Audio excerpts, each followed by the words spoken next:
بسم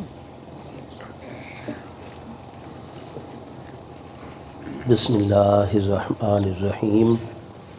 الحمدللہ رب العالمین والصلاة والسلام علی سیدنا و مولانا محمد خاتم النبیین وعلی آلہ و اصحابہ اجمعین۔ میرے انتہائی واجب القدر والاحترام اکابرین ملت حضرات علماء ذیشان، معزز مہمانان ذی وقار، محترم حاضرین کرام، اللہ کریم جل شانہ کی خاص رحمت، اس کی مہربانی اور فضل و کرم سے ہم سب حضرات ماہ مقدس محرم الحرام کے آج کے اس بابرکت دن میں میرے آقا نبی پاک صاحب الاولاق علیہ التحیات و تسلیمات کی شان ختم نبوت کے ذکر مبارک پر مبنی آج کی اس بابرکت محفل اقدس میں حاضر ہیں۔ رب کریم جل شانہ ہم سب کی یہ حاضری اپنی بارگاہ اقدس میں قبول و منظور فرمائے، اور آپ نے سماعت فرمایا کہ بنیادی طور پر آج کی یہ تمام کی تمام محفل اقدس ہمارے انتہائی محبت والے برادر مکرم جناب محترم بھائی عبدالحفیظ صاحب کے فرزند ارجمند عزیز مکرم عبدالحسیب صاحب، جو کہ چند سال قبل ایک روڈ ایکسیڈنٹ کے نتیجے میں اس عالم دنیا سے عالم آخرت کی طرف انتقال فرما گئے۔ دعا ہے کہ اللہ پاک ہمارے اس پیارے بچے کی بخشش و مغفرت فرمائے، اللہ تعالیٰ ان کی قبر شریف پر ہمیشہ اپنی خاص رحمتوں کا نزول جاری رکھے، اور بروز حشر اس پیارے بچے کو اپنے والدین کے لیے اللہ پاک ذریعہ بخشش اور ذریعہ نجات بنائے۔ اس پیارے بچے کے ایصال ثواب پر یہ بنیادی محفل جو ہے وہ منعقد کی گئی ہے۔ مسئلہ ایصال ثواب جو ہے وہ برحق ہے۔ ہمارے پیارے آقا کریم علیہ التحیات و تسلیم کی بارگاہ اقدس میں محبوب کریم علیہ السلام کے پیارے صحابی حضرت عمر بن العاص سہمی کرشی رضی اللہ تعالیٰ عنہ حاضر خدمت ہوئے۔ یہ حدیث مبارکہ صحاح ستہ کے مجموعے میں شامل سنن ابی داود کی دوسری جلد صفحہ 43 پر باب ما جاء فی وصیت الحربی اذا یسلم ولیہ، کہ جس وقت کوئی حربی شخص ہوتا ہے اور حربی کافر کفر کے اوپر مر جاتا ہے، لیکن جو اس کا ولی ہوتا ہے، وارث، اس کے بیٹے وغیرہ، وہ مشرب اسلام ہوتے ہیں، تو اس حوالے سے شرعی احکام کیا ہوں گے؟ اس ہیڈنگ اور عنوان کے تحت حسن سند کے ساتھ یہ حدیث مبارکہ سنن ابی داود میں، مسند احمد اور دیگر بہت ساری حدیث پاک کی کتابوں میں حسن سند کے ساتھ یہ حدیث مبارکہ موجود ہے۔ عمر بن العاص محبوب کریم علیہ السلام کی بارگاہ میں حاضر اور عرض کی، حضور انا ابی قد ماتا، بے شک میرا باپ عاص بن وائل سامی کرشی وہ مر گیا ہے، وکانا کافرن، اور حضور وہ کافر تھا، اور کافر بھی کوئی سادہ قسم کا کافر نہیں تھا بلکہ حربی کافر تھا۔ کوئی موقع نبی پاک علیہ السلام کی مخالفت کا اور دین اسلام کی مخالفت کا اپنے ہاتھ سے عاص بن وائل جو ہے وہ نہیں جانے دیتا تھا۔ تو حضور آپ کا شدید دشمن تھا، لیکن مجھ پر اللہ پاک کا کرم ہوا، حضور میں آپ کی غلامی میں ہوں۔ اب باپ کفر کی حالت میں مر گیا ہے، وَأَوْصَى بِعِتْقِ مِئَةِ رَقَبَةٍ، لیکن چونکہ ابراہیم علیہ السلام کی اولاد میں تھا، قریشی تھا، اور حضرت ابراہیم علیہ السلام کی ملت مبارکہ میں جو مسئلہ آ رہا ہے، تصور آ رہا ہے کہ زندہ لوگ اگر میت کی نیت کر کے کوئی نیکی کریں تو ثواب مرنے والے کو پہنچ جاتا ہے، اور اس کا فائدہ باقاعدہ متوفی کو اور مرنے والے کو ہوا کرتا ہے۔ تو لہٰذا حضور اس کے تحت میرے کافر والد نے کفر پر ہی مرنے سے پہلے اوصا بعتق مئۃ رکبۃ 100 غلاموں کے آزاد کرنے کی وصیت کر دی ہے۔ مجھے بھی اس نے بلا لیا، اور میرے بھائی حشام بن عاص بن وائل کو بھی بلا لیا، ہم 2 بھائی ہیں، اور ہمیں کہا کہ میرے بیٹو، میں نے بے پناہ مال و دولت تمہارے لیے دنیا میں چھوڑا ہے، اتنی حویلیاں اور جائیدادیں موجود ہیں، اتنے غلام سینکڑوں کی تعداد میں موجود ہیں، بڑے بڑے باغات ہیں، مویشی اور جانور ہیں، بڑا تجارتی سلسلہ ہے، تو یہ ساری چیزیں میں تمہارے لیے، تم دونوں بیٹوں کے لیے چھوڑ کر جا رہا ہوں، لہٰذا میں وصیت کرتا ہوں کہ جب میں فوت ہو جاؤں تو میرے بعد 50 غلام میری نیت کر کے میرے ثواب کے لیے حشام آزاد کرے گا، اور 50 غلام ہی میرا چھوٹا بیٹا عمر جو ہے وہ آزاد کرے گا۔ اور حضور میرے بھائی حشام نے تو جیسے ہی والد کی تدفین سے فارغ ہوئے، انہوں نے اپنے حصے کے 50 غلام والد کے ثواب کی نیت کر کے آزاد کر دیے۔ اور اس کے بعد میرے بھائی جان نے مجھے بھی حکم دیا کہ بھائی صاحب آپ پر بھی والد کا حق ہے، اور والد نے تو باقاعدہ وصیت کی تھی، لہٰذا اب ایسا کیجئے کہ آتک انہ 50 باقیتن، آپ بھی باقی کے 50 غلام اپنے حصے کے والد کی نیت کر کے آزاد کر دیجئے۔ اور حضور میں چونکہ آپ کا غلام ہوں، آپ کا صحابی ہوں، تو میں نے اپنے بھائی حشام کو یہ بات کی ہے کہ جب سے میں کلمہ اسلام پڑھ چکا ہوں، نبی پاک علیہ السلام کی غلامی میں آ چکا ہوں، تو اب میں محبوب علیہ السلام کا کلمہ پڑھنے کے بعد اس چیز کا پابند ہو گیا ہوں کہ اب میری زندگی پر، میری جان ذات پر، یا میرے کسی بھی زندگی کے معاملے پر اب میرا اپنا کوئی اختیار باقی نہیں رہ گیا ہے۔ میں غلام آزاد کرنے سے پہلے اپنے کریم آقا کی بارگاہ میں جاؤں گا، مسئلہ دریافت کروں گا، اگر میرے آقا مجھے اجازت دیں گے تو بالکل میں 50 غلام آزاد کروں گا۔ کیوں؟ میں مسلمان ہوں، ابھی تک حشام بھی ایمان نہیں لائے تھے ان کے بھائی، باپ کفر پر فوت ہوا ہے، تو لہذا جب تک میں اپنے کریم آقا سے اجازت نہیں لوں گا میں یہ کام نہیں کروں گا۔ اور یہی وہ بات ہے جو قرآن پاک نے ہمیں تعلیم فرمائی ہے۔ قرآن پاک کے 21ویں پارے سورہ احزاب کی آیت نمبر 6 میں اللہ پاک کا ارشاد گرامی ہے، النبی اولا بالمؤمنین من انفسہم۔ اولا یہاں بے معنی احقو ہے۔ اللہ پاک نے ارشاد فرمایا قیامت تک آنے والے جتنے بھی اہل ایمان ہیں، چاہے کوئی مومن مرد ہے، چاہے کوئی مومنہ عورت ہے، ہر مومن مرد، ہر مومنہ عورت اپنی جان اور اپنی ذات کے اتنے مالک اور حقدار نہیں ہیں جتنا ان کی جان اور ذات کے مالک اور حقدار میرے پیارے محبوب نبی علیہ السلام ہے۔ النبی اولا بالمؤمنین، اولا اس میں تفضیل ہے اور اس کا استعمال 3 طریقوں پر ہوتا ہے عربی زبان میں، یا الف لام کے ساتھ، یا اضافت کے ساتھ، یا من کے ساتھ۔ یہاں من کے ذریعے سے استعمال ہے، اولا بالمؤمنین۔ المومنین کا لفظ آپ ملاحظہ فرما رہے ہیں، ایک ہے کہ میں اپنے آپ کو آپ کے سامنے بڑا مومن قرار دوں، اپنی بڑی تعریفیں، اپنی بڑی خدمات کا تذکرہ کروں، ایک ہے کہ آپ اپنے آپ کو بڑا مومن سمجھیں اور بڑا مومن قرار دیں، میں آپ لوگوں کو مومن کہوں، آپ مجھے جناب تعریف کرتے ہوئے بڑا مومن قرار دیں۔ من ترا حاجی بگویم تو مرا حاجی بگو، میں تمہیں حاجی صاحب کہتا رہوں، آپ مجھے حاجی صاحب کے لفظ سے یاد کرتے رہیں۔ یاد رکھیے، ہم جتنے بھی دعوی ایمان کر لیں، ایک دوسرے کو بڑا پکا مومن کہہ لیں، لیکن یاد رکھیں کہ حقیقی مومن وہی ہوگا جس کو قیامت کے دن میزان پر اللہ پاک قرار دے کہ یہ میرا مومن بندہ ہے۔ اور اللہ پاک نے دنیا میں ہی قرآن پاک میں 21ویں پارے سورہ احزاب آیت نمبر 6 میں ہمیں وہ معیار بتلا دیا ہے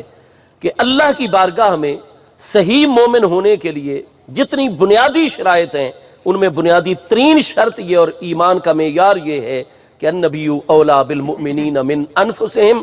اللہ کی بارگاہ میں ہم سچے اور حقیقی مومن اس وقت قرار پاتے ہیں کہ جب اپنی ذات اور اپنی جان پر اپنا بھی اتنا حق نہ مانے جتنا حق مصطفیٰ کریم علیہ السلام کا تسلیم کریں۔ ہم اللہ کی بارگاہ میں اس وقت مومن قرار پاتے ہیں۔ النبی اولا بالمؤمنین من انفسہم۔ کوئی مومن مرد ہے، مومن عورت ہے، وہ اپنی جان کا اتنا مالک اور حقدار نہیں ہے۔ یقیناً حسن ظن کا تقاضا یہ ہے کہ ہماری یہ جو NGOs اسلام آباد میں ہر سال 8 مارچ کو خواتین کے حقوق کے حوالے سے وہ ریلیاں نکالتے ہیں، تو بھائی واقعی میں بلوچستان میں جاتا رہتا ہوں اور خواتین کے حقوق کے حوالے سے ہم بہت پیچھے ہیں۔ کم از کم جو ہمارے آئین نے، ہماری شریعت مبارکہ نے حقوق دیے، ہمارے بہت سارے علاقے، اس لیے میں ان NGOs اور جتنی بھی یہ نان گورنمنٹل آرگنائزیشنز ہیں، بڑے اچھا کام ہے، لیکن آپ پوری دنیا سے فنڈ ریزنگ کرتے ہیں، آپ اپنے نظام کو، ذاتی نظام کو چلانے کے لیے اتنے پیسے، لیکن آپ کو چاہیے کہ آپ بلوچستان کے رورل اور دیہاتی علاقوں میں جائیں، وہاں ہاسپٹل موجود نہیں ہے، 75 سالوں سے پاکستان میں ہاسپٹل نہیں بن سکے۔ ہم خود اپنی آنکھوں سے وہاں دیکھتے ہیں کہ زچگی ڈیلیوری کیس کا مرحلہ ہوتا ہے، عورت تڑپ رہی ہوتی ہے، اس کو چارپائی پر 15-20 مرد اٹھاتے ہیں، اور 40 میل تک پہاڑوں کے اندر نہ راستہ ہوتا ہے، نہ کوئی سڑک ہوتی ہے، اور نہ ہی کوئی ہاسپٹل، اور ہاسپٹل اور ڈاکٹر موجود نہیں ہوتے، دوائیاں موجود نہیں ہوتی۔ آپ یہ بالکل ڈی جی خان کے اوپر ہی جناب رکنی سے داخل ہو جاتا ہے بلوچستان کا ایریا، فورٹ منرو گزرتے ہی متعدد مرتبہ میں جا چکا ہوں، وہاں مریض آپ کو چارپائیوں پر اٹھا کر، کندھوں پر اٹھا کر لے جاتے ہوئے باقاعدہ طور پر نظر آئیں گے۔ آپ بارکھان کے علاقے میں چلے جائیں، آپ جناب یہ کنگری کے علاقے میں چلے جائیں، موسیٰ خیل میں چلے جائیں، تحصیل درگ میں چلے جائیں، کثرت سے میں وہاں جاتا ہوں میلاد شریف کے مہینے میں، محرم شریف کے مہینے میں، کوئی وہاں سہولتیں نہیں ہیں۔ اسی طرح جتنا ہمارا سندھ کا رورل اور دیہاتی علاقہ ہے وہاں آپ چلے جائیں گے، کوئی سہولت نہیں ہوگی خواتین کے لیے، بچوں کے لیے خوراک کا کوئی انتظام نہیں، ہزارہا بچے ادھر تھر کے اندر جو ہے ہر سال وفات پا جاتے ہیں۔ تو پھر اگر آپ واقعی انسانیت کی خدمت کرنے کی تنظیمیں عورت کے حقوق کی ادائیگی کے لیے کام کرتے تو وہاں ان بیچاری بے بس عورتوں کی مدد کیجئے، ان کو لباس فراہم کیجئے۔ پوری دنیا سے آپ فنڈ اکٹھا کرتے ہیں یہی نام لے کر خواتین کے حقوق کا، آپ وہاں جا کر کیوں نہیں ان کی مدد کرتے، ان بچوں کی کیوں نہیں مدد کرتے؟ عملی طور پر آپ ہمیں دکھائیں کہ واقعی آپ اپنی کاز کے ساتھ، اپنے مشن اور مقصد کے ساتھ مخلص ہیں۔ آپ صرف پاکستان کے قوانین کو متاثر کرنے کے لیے، پاکستان کے غلط امیج دنیا میں دینے کے لیے تو کام کرتے ہیں، لیکن جو کرنے کا کام ہے وہ بھی کریں۔ تو حسن ظن رکھتے ہیں ہم، واقعی ہمارے ہاں گنجائش ہے، ہمارے جنرل کو بھی توجہ کرنی چاہیے، ججز کو بھی، ہمارے سیاستدانوں کو بھی، یہی طاقت کا محور ہے پاکستان کے اندر، اور 75 سال سے ہمارے اس نظام کو یہ دھکے لگا رہے ہیں۔ تو یہ قبر میں جائیں گے تو بڑا مشکل مرحلہ ہوگا، کیونکہ انسان حقوق کے لیے تڑپ رہے ہیں، بنیادی حقوق کے لیے۔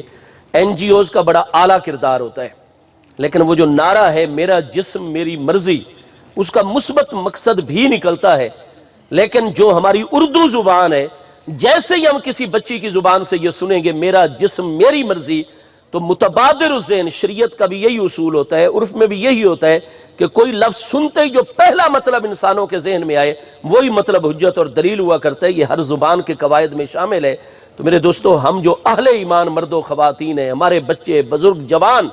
یہ نعرہ ہماری اسلامی تہذیب ثقافت کیا قرآن کی آیت کے خلاف جاتا ہے، کیونکہ ہمارا جسم ہو یا ہماری جان ہو اس پر ہماری کوئی مرضی نہیں۔ النبی اولا بالمؤمنین من انفسہم، جب شعوری سطح پر ہم نے کلمہ اسلام پڑھ لیا تو اب ہم اپنی جان، اپنے جسم، اپنی ذات کے اتنے مالک اور حقدار نہیں ہے، قرآن فرماتا ہے، جتنا ہماری جان ذات کے مالک اور حقدار ہمارے پیارے مصطفیٰ کریم علیہ السلام۔ حضرت عمر بن العاص رضی اللہ عنہ نے بالکل جو اہل ایمان کا تقاضا بنتا ہے، آپ نے وہی ارشاد فرمایا کہ بھائی جان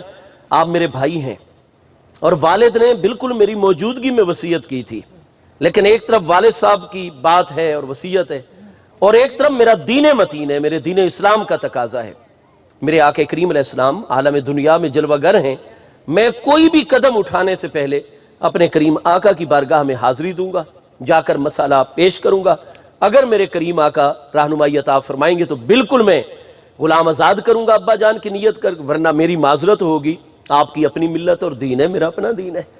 چنانچہ حضرت عمر چلے اور محبوب کریم علیہ السلام کی بارگاہ بے کسمنا میں حاضر ہو گئے، اور